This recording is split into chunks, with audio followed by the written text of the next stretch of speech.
ترى ما هذه النبتة التي شغلت كل هؤلاء وجلبتهم إلى هذا المكان؟ إنها الطحالب، أعشاب بحرية تنتمي للمملكة النباتية، يطلق عليها السكان المحليون اسم الربيعة. فصيلة خاصة من نباتات لا زهرية، لا تنقسم أجزاؤها إلى جذور وسيقان وأوراق، بل هي أجسام بسيطة لا فرق فيها بين الجذور والأوراق.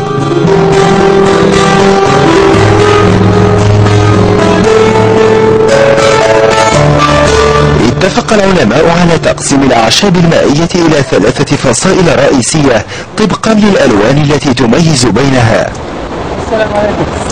الطحالب الخضراء والبنية والحمراء.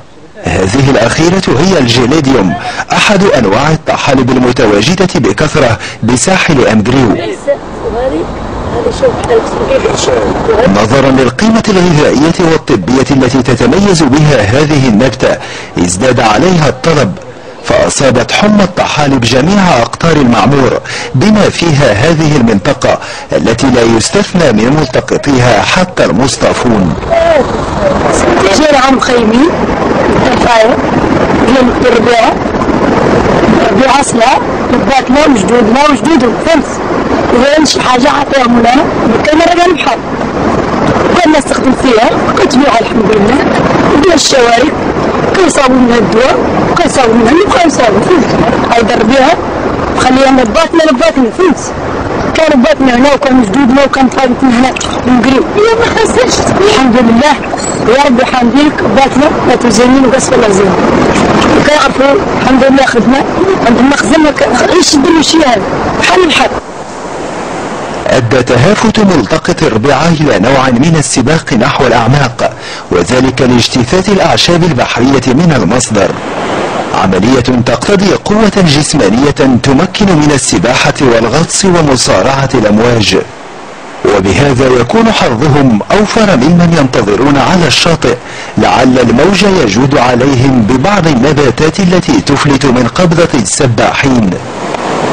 ايوا قالوا الناس العرب الاولين قال لك اودي كانوا كيتسناو واحد كانوا يتسناو قال لك تا كتخرج ما كانش واحد يلحق، ولكن ملي تخلط بنادم تخلط شي مبجعت شي من السراغنه شي من دكاله شي من كلها من جابتو الوقت تخلط بنادم صافي. شكون انت بغيتي تقعد وانت ما عندك صحه بغيتي تقعد بغيتي تبقاي تتسنى وتسنى شويه تسنى صافي هما كيعرضوا ما تخرجش يلاه يا والدي ادخل عندك صحتك ادخل عوم عليها ما عندكش زيد.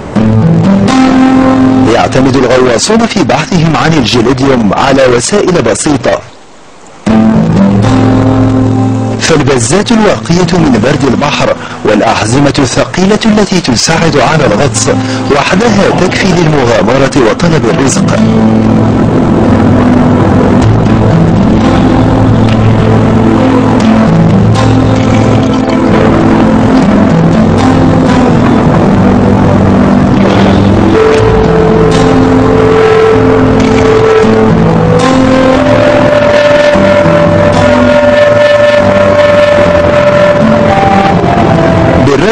الرؤية غير واضحة بالشكل المطلوب، إلا أن هؤلاء السباحون عازمون على الغوص واقتلاع الأعشاب الثابتة بالأعماق.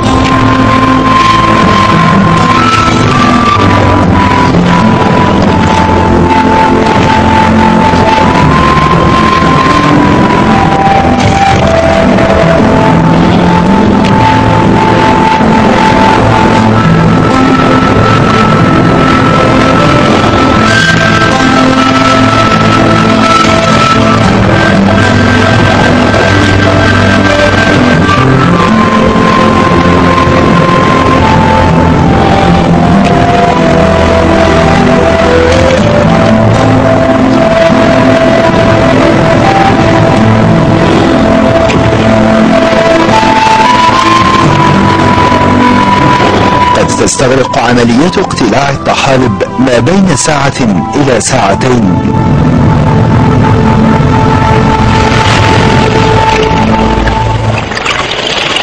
عمليات شاقة ومتعبة، إلا أن المردود يستحق العناء، سيما وأنه سيباع بما يفوق 10 دراهم للكيلوغرام الواحد.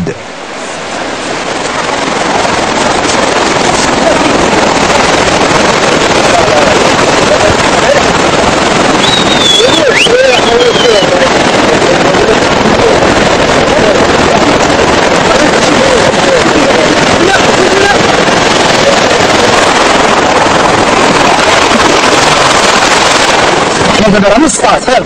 انا ماشي ودي غير كيجيو مسلمين من العام كيجيو لهم دابا سايس كنخدمو الربيعه ديال اللوح ومره كنلقطو في الربيعه ديال التيلي عاد تلاقيت ماشي كاين شفاعه كثيره ودي حرفه مؤقته وصافي ديال حل الله لا ماشي خدمه اللي يجيبو اللي يجيبو فهمت ما كاينش شي خدمه نيتيه مزيانه والو ما صايبينش خدمه ما كاينش شي خدمه نيتيه ولا شي خدمه مزيانه راه غادي نمشيو ما غاديش شحال متر كاين 3 متر طلب عندها 3 متر 4 متر كاينه كاش كاوتش 3 متر 4 متر باش كنغطسو ولا كنغطسو ولا كان بحال هكا ولا كان هيج لا غطس الا كاين هيج كتجي دير ربع ديال اللوح هذا هو الشيء اللي كاين. إن قيمة الأعشاب المقتلعة من الصخور أغلى بكثير من تلك التي يرمي بها البحر، لذا فالتجار يؤدون ثمنها غاليا. الفرق اللي نعرفه أنا بزاف هذه كلتو حية بليد نطيع ما فيها لا حشاك لا زبل لا والو لا وهذه اللي ترسم يرميها البحر كتكون مخلطة بشي قال له الرواف لسخ فهم كتكون مخلطة بشي قال له الرواف وكتكون حتى في المادة عاودوا عليا وانا ما نعرف لا نسمعهم يقولوا قالوا عنها حتى في المادة ديالها هذيك اللي محيدة بليد فيها المادة أكثر من هذه ديال اللوح ديال اللوح ضعيفة رقيقة وذيك اللي تحيد بليد قليلة ثامرة.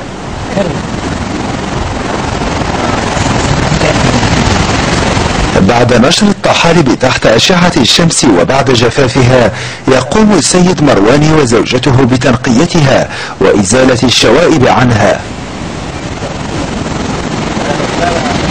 إن الباحثين في أوروبا والولايات المتحدة الأمريكية متحمسون لدراسة هذه الأعشاب حتى غدوا ينافسون في ذلك اليابانيين والصينيين وكل مستهلك الطحالب في العالم.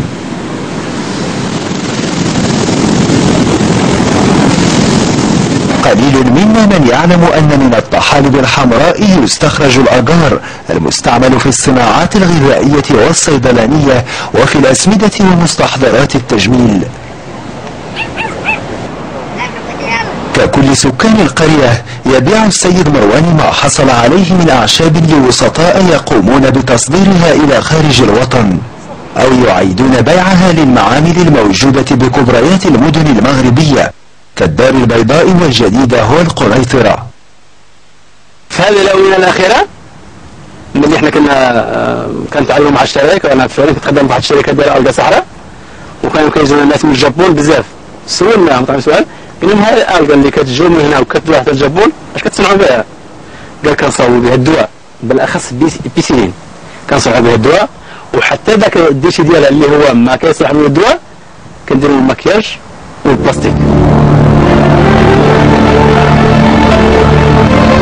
إن استغلال الوسطاء لمجهودات هؤلاء السكان يحول دون توصلهم بما يستحقون من أجر مقابل ما يتكبدون من عناء في سبيل جمع الطحالب. فإلى متى سيظل هؤلاء البسطاء تحت رحمة الوسطاء؟ وما مصير عملهم هذا أمام سيل التكنولوجيا الحديثة الذي قد يجرف مجهوداتهم ويتلف تطلعاتهم؟ بل ما مصير قرية بكاملها إذا كان رهينا بهذا الكسب المؤقت؟ واش كنتمناو الله يعفو علينا والله يجيب لنا شي حاجة اللي باش نعيشو باش نتمتعو باش الله يعفو علينا كنطلبها الصباح والعشية الله يعفو علينا هادشي كامل.